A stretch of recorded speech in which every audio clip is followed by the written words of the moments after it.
Guys, ngayon po ang aming ulam ay tipid serye. Na-try nyo na po ba? Ang ginisang sitaw. With Argentina giniling. Super sarap mga guys.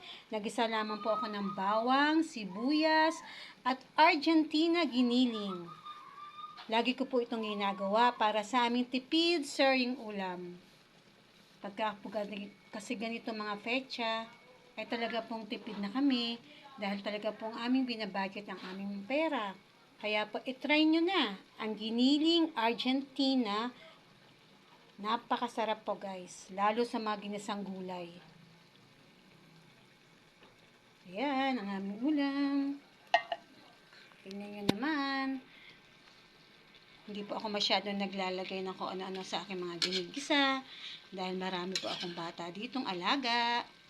Kaya yan guys, oh. Kitang-kita nyo naman ang giniling Argentina na sobrang daming laman. Hindi na kayo mabibitin sa isang lata. Yan lang guys. Salamat!